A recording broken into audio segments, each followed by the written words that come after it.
जैसे मैं और वो लड़की इस साइड में खड़े हुए, शिफ्ट थोड़ी सी मेरे से आगे रुकी और खिड़की में से एक बंदा बाहर निकला। उसने मेरे से छूटते ही कहा कि भाई अपना फ़ोन ले ले, अगर नहीं तो आज तेरा फ़ोन। सबसे पहले तो यही है कि आपकी जो पाचन क्रिया शक्ति है वो काफ़ी अच्छी हो जाती है।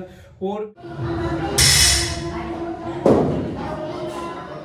अगर आप नहाने से पहले योगा करोगे तो भी उसके उतने ही बेनिफिट है। तो भाई कैसे हो आप सभी का एक बार फिर स्वागत करता हूँ मैं अपने ब्रह्मचर्य के एक और नए दिन में। अभी सुबह के 8:30 बज रहे हैं और मैं अभी नहा कर आया था। और सुबह आज मैं वर्कआउट नहीं कर पाया क्योंकि घर वालों को कहीं पे जाना था, फैमिली फंक्शन है तो उन्हें वहाँ पे छोड़ के आना था। इस वजह से सुबह आज मैं वर्कआउट नहीं कर पाया। और अभी वहाँ से आते ही मैं सीधा नहा लिया और अब मुझे ऑफिस भी जाना है। तो ऑफिस जाने से पहले और अभी जैसे कि नहा लिया तो कुछ योग आसन है जो कि आप नहाने के बाद भी कर सकते हो। और वैसे तो ना हमारे आयुर्वेदा में ये लिखा भी हुआ है कि हमें जो योगा करनी चाहिए वो नहाने के बाद ही करनी चाहिए, सुबह स्नान करने के बाद। लेकिन दिल्ली में यार इतनी बिजी शेड्यूल होता है सबका, तो ये पूरा प्रॉपर शेड्यूल फॉलो नहीं हो पाता। तो इस वजह से चाहे बेशक आप नहाए हो या ना नहाए हो, योगा करनी सुबह के टाइम में ज़रूरी होती है। वो आपके ऊपर है। अगर आप नहाने के बाद करना चाहो तो भी उसके उतने ही बेनिफिट है, अगर आप नहाने से पहले योगा करोगे तो भी उसके उतने ही बेनिफिट है। तो कुछ योगासन है जो कि आप घर पर कर सकते हो। अगर आपके साथ भी कभी कभी ऐसी सिचुएशन आ जाती है कि आप योगा करने पार्क में ना जा पाओ तो आप घर पर भी कुछ योगासन है वो कर सकते हो। तो चलो पहले हम अपनी योगा कर लेते हैं, फिर उसके आगे का मैं शेड्यूल आपको बताता हूँ। तो घर पे योगा स्टार्ट करने से पहले आपको एक चीज़ का ध्यान रखना है कि जब भी आप आसन करोगे तो ऐसे आसन बिल्कुल नहीं करने जो एडवांस लेवल के हैं। अगर आप बिगनर हो तो एडवांस लेवल नहीं करना, अगर पहले से ही आप एडवांस करते हो तो आप कर सकते हो, कोई दिक्कत नहीं है। क्योंकि मैं ऐसा क्यों मना कर रहा हूँ, क्योंकि जब आप एडवांस करोगे ना तो आपके चोट लगने के भी चांस बढ़ जाएंगे। और घर पे क्या रहता है, ज़्यादातर घरों में फर्श ही होता है पक्का, तो इस वजह से घर पे कुछ भी एडवांस ट्राई मत करना मेरी मानो तो। फिर उसके बाद में आप कुछ बेसिक आसन है, अगर आप उन्हें भी डेली करते हो घर पे भी तो उससे भी आप काफ़ी अपने आप को आप फिट रख सकते हो। तो सबसे पहले तो यही था भुजंग आसन। फिर भुजंग आसन के बाद में है ये बकासन। और ये जो आसन मैं आपको बता रहा हूँ, इन सबसे पहले आपको सूर्य नमस्कार ही भी करना है, क्योंकि सूर्य नमस्कार अगर आप करते हो तो ये लगा लो आपकी जो बॉडी है वो अच्छे से वार्म अप हो जाएगी। 3-4 बार आपको रिपीट करना है सूर्य नमस्कार, उसके बाद में आप बिल्कुल प्रिपेयर हो जाओगे अपने आगे योगासन करने के लिए। तो फिर आप ये सर्वांगासन कर सकते हो। सर्वांगासन में अभी जब मैंने थोड़े पैर स्ट्रेट करने पड़ते हैं, इसमें वीडियो में पैर कट रहे थे इस वजह से मैंने हल्के से फोल्ड कर लिए थे।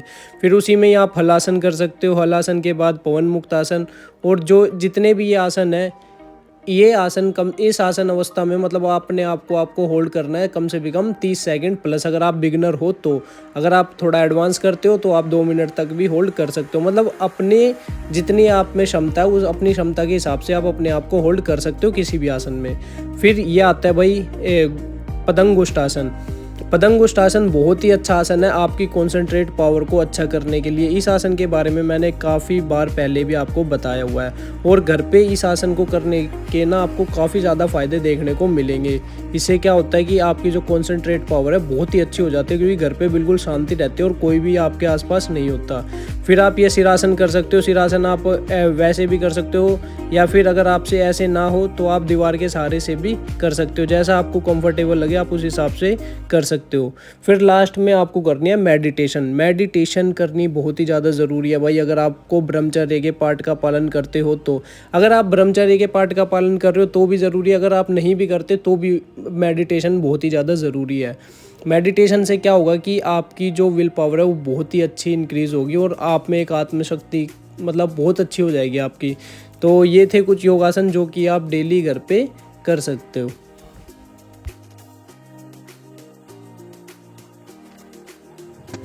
तो वही ये थे कुछ योगासन जो कि आप घर पे कर सकते हो और आप किसी वजह से पार्क या वर्कआउट करने सुबह सुबह ना जा पाओ।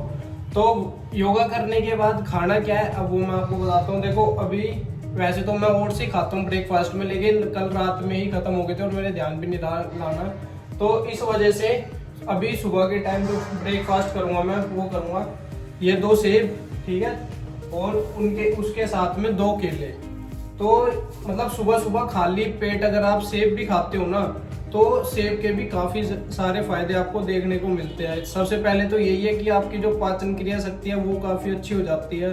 और भी इसके काफ़ी ज़्यादा फायदे देखने को मिलते हैं। जैसे आपकी स्किन के लिए भी ये बहुत ज़्यादा अच्छा माना जाता है, और आपके लीवर के लिए, किडनी के लिए। तो सेब भी अगर आप सुबह सुबह खाली पेट खाते हो तो काफ़ी ज़्यादा फायदे इसके भी देखने को मिलते हैं। तो अभी फिलहाल ये था अपना 9 बजे तक का व्लॉग, मतलब 9:15 हो गया अभी, और मैं अब अपना ऑफिस के लिए बिल्कुल रेडी हो जाता हूँ। और लंच में मैं आपको बता दूँ आज क्या है। लंच में अपनी ये गोभी की सब्जी और रोटी, और उसके साथ में मैं सलाद ऐड करूंगा। जैसे कि आपको पता ही है कि खाना खाने के साथ या तो मैं सलाद ऐड करता हूँ, या फिर आंवला ऐड करता हूँ, या फिर अपने ड्राई फ्रूट जो कि रात में भिगो के मैं सोता हूँ। कभी कभी अगर सलाद खत्म हो जाते हैं तो मैं लंच के साथ अपने वो ड्राई फ्रूट ऐड कर लेता हूँ। तो ये तीनों चीजें अगर आप अपने लंच के साथ ऐड करते हो, तीनों में से मतलब कुछ भी एक चीज, तो वो भी आपके शरीर के लिए काफी ज्यादा हेल्पफुल रहने वाले हैं। तो ये था भाई अभी तक का अपना व्लॉग। अब मैं मिलता हूँ सीधा आपको शाम को, जब ऑफिस से मतलब घर आ जाऊंगा। जब भाई अभी रात के 9 बज रहे हैं, और अभी थोड़ी देर पहले मैं ऑफिस से आया था, मतलब 7 सवा 7 बजे के आसपास। फिर आते ही मैं सीधा अपना जिम चला गया, एक सेब खा के प्री वर्कआउट मील में। फिर उसके बाद में मैंने जिम में जाके आज चेस्ट का वर्कआउट करा था। कौन कौन सी एक्सरसाइज करी थी वो भी आपको पता चली जाएगी। फिर उसके बाद में आया मैं घर आते अपने लिए अब कर रहा हूँ दूध गर्म। और दूध गर्म करते वक्त इसमें मैंने ड्राई फ्रूट ऐड करे हैं, और ड्राई फ्रूट और दूध का मिक्सअप करके अगर आप पीते हो तो इसके कितने सारे बेनिफिट है वो मैंने आपको पहले भी बता रखे हैं वीडियो में। फिर भी मैं एक बार बता देता हूँ। दिन भर की जितनी भी आपकी स्ट्रेस है और दिन भर की जितनी थकान है, वो सारी ये जैसे आप दूध इनटेक करोगे, मतलब पियोगे, वो सारी थकान आपकी दूर हो जाएगी, और आपको एक बहुत अच्छी नींद आएगी। आपका टेस्टोस्टेरोन पावर बूस्ट होगा, और साथ ही आप अगले दिन बहुत ही अच्छा वर्कआउट कर पाओगे। तो जब तक मैं ये दूध अपना गर्म कर रहा हूँ, जब तक आप मेरा आज जिम का वर्कआउट देख लो। फिर उसके बाद में मैं अपना एक पर्सनल इंसिडेंट आपके साथ शेयर करूँगा जो कि मेरे साथ कल हुआ था।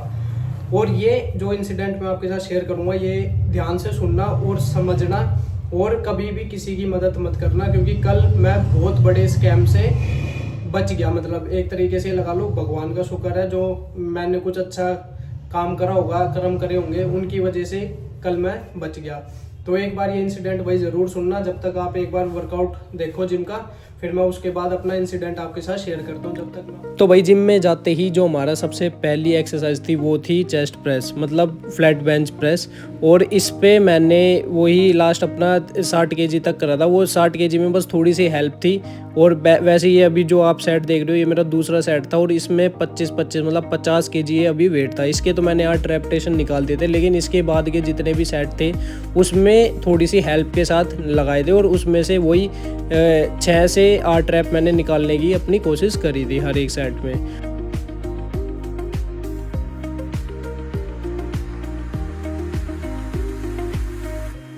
फिर भाई इसके बाद मैंने करी थी फ्रंट डंबल रेस।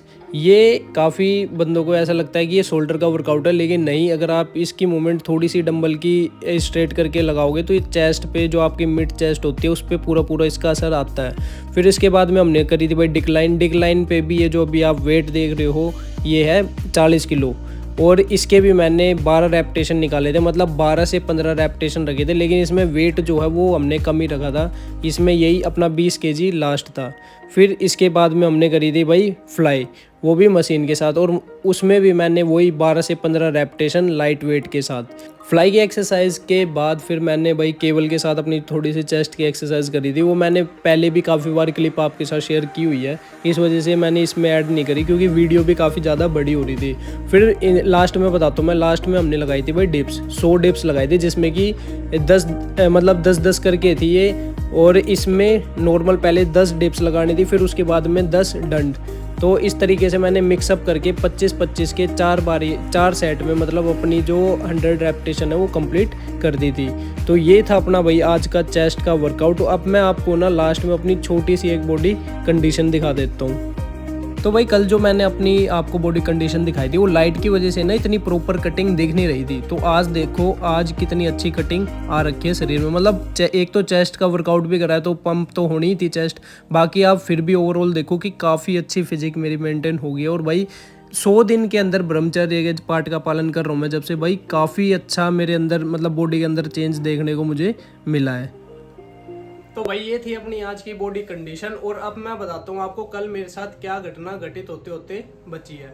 तो जब मैं शाम के टाइम ऑफिस से घर आ रहा था, मतलब कल मैं पैदल ही आ रहा था क्योंकि आपको पता है मैं बाइक वाइक ज़्यादा लेके नहीं जाता, या तो पैदल जाता हूँ या फिर अपना साइकिल से जाता हूँ। तो कल मैं जब ऑफिस से घर आ रहा था तो तिलक नगर मार्केट है, जो मेन मार्केट है, उससे थोड़ी सी आगे सोसाइटी पड़ती है, मैं अंदर गली गली में से ही होके आ रहा था। तो वहीं की ये बात है, तो वहाँ पे एक मतलब लेडीज़ खड़ी हुई थी, उसकी उम्र होगी वही 26 से 27 साल के आसपास की। उसने मुझे वहाँ पे रोका, मतलब रोने जैसा फेस बना रखा था उसने पूरा। तो उसने मुझे रोका और उसने बोला कि मुझे मतलब एक कॉल करवा दो अपने फ़ोन से, और उसका बैग चोरी हो गया, पता नहीं क्या कुछ एक कहानी सी बताई थी। मैंने इतना उस कहानी पे ध्यान नहीं दिया उसकी। फिर जैसे ही मैंने उसे फ़ोन दिया कि भाई ये लो कर लो फ़ोन, कोई दिक्कत नहीं है, तो वो कॉल मिलाने लग गई। उसने 1 मिनट में 4 नंबर डायल करे, और ये लगा लो कि लगातार फ़ोन पे फ़ोन करती रही। हालांकि 2 नंबर मिले नहीं, और 2 नंबर जो लास्ट में उसने डायल करे थे वो शायद मिल गया था किसी पे। मेरे पीछे से एक स्कूटी वाला गया, उसने मेरे से कहा कि भाई अपना फ़ोन ले ले। तो पहले तो मैंने उसे इग्नोर करा, मैंने कहा यार शायद लड़की को देख के या उसे ये लग रहा होगा कि मैं लड़की को जानता हूँ या बात कर रहा हूँ, ऐसे जैसे होते हैं ना कुछ लोफर टाइप लड़के, मुझे लगा भाई ऐसी मजे लेके जा रहा होगा। तो मैंने उस लड़के को तो कर दिया इग्नोर। फिर आता है भाई दूसरा लड़का, मतलब एक शिफ्ट आती है और शिफ्ट में 2-3 लड़के बैठे हुए थे। जैसे मैं और वो लड़की इस साइड में खड़े हुए, शिफ्ट थोड़ी सी मेरे से आगे रुकी और खिड़की में से एक बंदा बाहर निकला। उसने मेरे से छूटते ही कहा कि भाई अपना फ़ोन ले ले, अगर नहीं तो आज तेरा फ़ोन छिन जाएगा। तो जैसे ही भाई अब दूसरे बंदे ने भी यही सेम बात बोली, और ये वो चीज़ बोल के वो आगे निकल गया। तो जैसे ही मैंने ये बोला, भाई लड़की भी समझ गई कि अब ये मतलब हो गया कुछ ना कुछ, अब मेरे भी दिमाग में चल गई बात। फिर मैंने उस लड़की से कहा कि भाई मेरा फ़ोन वापस दे दो, मुझे एक ज़रूरी अपने ऑफिस में फ़ोन करना है। तो पहले तो उसने ना आनाकानी सी करी थोड़ी सी, नहीं अभी दे रही हूँ ये वो है। तो फिर मैंने भाई थोड़ा सा झूठ बोलना पड़ा कि उसने मेरे से पूछा कि तुम क्या करते हो। मुझे झूठ बोलना पड़ा कि मैं ट्रैफिक पुलिस वालों के साथ ही रहता हूँ, ट्रांसपोर्ट डिपार्टमेंट में हूँ। जब मैंने अपने पीछे पुलिस की मतलब थोड़ी सी सपोर्ट ली ना कि मैं पुलिस में हूँ, ऐसा मुझे झूठ बोलना पड़ा उससे, तब जाके उसने मेरा फ़ोन वापस दिया, क्योंकि उसके भी दिमाग में कहीं ना कहीं ये आ गया कि ये कहीं डिपार्टमेंट का बंदा ना हो। इस वजह से उसने मेरा फ़ोन उसी टाइम वापस दे दिया, और मैंने फ़ोन लेते ही उससे और मैं सीधा अपना वहाँ से निकल गया। आगे वही लड़के मिले थे जिन्होंने मुझे शिफ्ट में मतलब शिफ्ट वाले लड़के मिले थे जिन्होंने मेरे से कहा था कि भाई अपना फ़ोन वापस ले ले। मैंने उनसे पूछा कि भाई क्या बात है, उन्होंने छूटते ही कहा कि भाई आज तेरा है ना स्कैम होते होते बच गया, और ये लड़की यहाँ पे मतलब हर 2-3 हफ्ते में आती है और ये किसी ना किसी को अपना बकरा बनाती है। तो मैंने उनसे पूछा कि भैया ऐसा क्या करती है ये।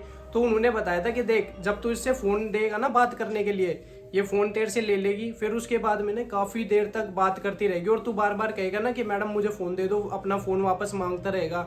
तो ये उसी मतलब यूँ कहती रहेगी 2 मिनट रुक जाओ, 5 मिनट रुक जाओ, और ये ऐसे धीरे धीरे करते करते है ना, मतलब सामने वाले को गुस्सा दिला देती है।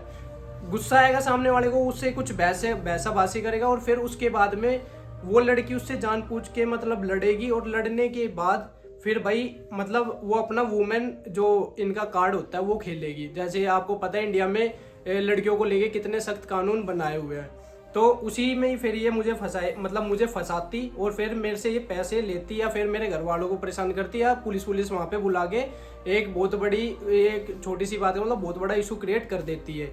तो इसीलिए मैं आपको बता रहा हूँ आजकल दिल्ली में ये काफ़ी ज़्यादा स्कैम देखने को मिल रहे हैं। तो भाई जैसे कि कल भगवान ने पता नहीं उन 2 भाइयों को एक तरीके से भगवान के रूप में ही आए थे वो मेरे पास, और मैंने भी कुछ अच्छे कर्म कर रखे थे जिससे कि मैं कल उस स्कैम में फंसते फंसते बच गया। देखो भाई, कोई लड़का हो ना, उससे तो आप लात मुक्कों की लड़ाई कर सकते हो, लेकिन भारत में तुम लड़की से मतलब लड़की ने अगर तुम्हें एक बार फंसा दिया ना किसी भी केस में, झूठे केस में भी, तो वहाँ से बचना बहुत ही ज़्यादा मुश्किल हो जाता है, चाहे आपने कुछ कराओ या ना कराओ।